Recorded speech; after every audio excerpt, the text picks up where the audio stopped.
മാർക്കറ്റിലുള്ള കോമ്പറ്റേറ്റേഴ്സിന് എങ്ങനെയാണ് ഹെൽത്തി വേയിൽ നമ്മൾ കോമ്പറ്റ് ചെയ്യുന്നത്? പുതിയ പുതിയ ബ്രാൻഡുകൾ വരുമ്പോൾ അവർ വളരെ അൺഎത്തിക്കലായിട്ടുള്ള പല കാര്യങ്ങളും മാർക്കറ്റിൽ ചെയ്യും.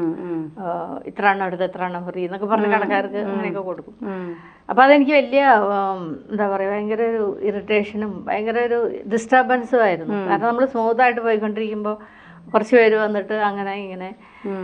അപ്പോൾ എൻ്റെ എക്സിക്യൂട്ടീവ്സ് നാച്ചുറലായിട്ട് എൻ്റെ അടുത്ത് വന്ന് പറയും, മാഡം അവർ ഇങ്ങനെ കൊടുക്കുന്നുണ്ട്, ഇങ്ങനെ ചെയ്യുന്നുണ്ട്. ഞാൻ പറഞ്ഞു, അങ്ങനെയുള്ള സൂയിസൈഡൽ ആയിട്ടുള്ള സ്കീമുകൾ ഞാൻ ചെയ്യില്ല, ഒരു കാരണവശാലും ഞാൻ ചെയ്യില്ല. അവരിപ്പോൾ ചെയ്താലും അത് കാലക്രമേണ അവർക്കത് ബുദ്ധിമുട്ടാവും. കാരണം പിന്നെ അതില്ലാണ്ട് എടുക്കില്ല കടകൾ.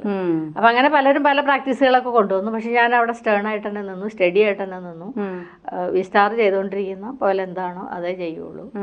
ബെസ്റ്റ് പ്രോഡക്റ്റാണ്, റീസണബിൾ പ്രൈസാണ്, നന്നായിട്ട് നമ്മൾ ആഡുകളും കാര്യങ്ങളും ചെയ്യുന്നുണ്ട്, ബാക്കി എല്ലാ കാര്യങ്ങളും ചെയ്യുന്നുണ്ട്. പിന്നെ എന്തിനാ നമ്മൾ വെറുതെ കൊടുക്കണ്ട? അങ്ങനെ അതൊരു എനിക്കതിനോട് യോജിപ്പില്ല. അതായത് വെരി ഗുഡ് വേ ഓഫ് നമുക്ക് എത്തിക്കലായിട്ട് പോയാൽ മതി. വേറെ ആരെന്ത് ചെയ്താലും അതിൻ്റെ പുറകെ നമ്മൾ പോകേണ്ട ആവശ്യമില്ല.